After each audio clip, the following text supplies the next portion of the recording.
তোল। হ্যাঁ সরিয়ে দে। তো তুলবে না নাকি?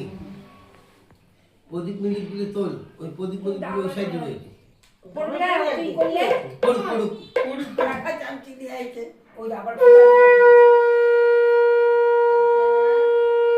গোটা গোটা দে না মুখে, হ্যাঁ অল্প অল্প খা, অল্প অল্প একবারে মুখ ঢুকাতে পারবে না।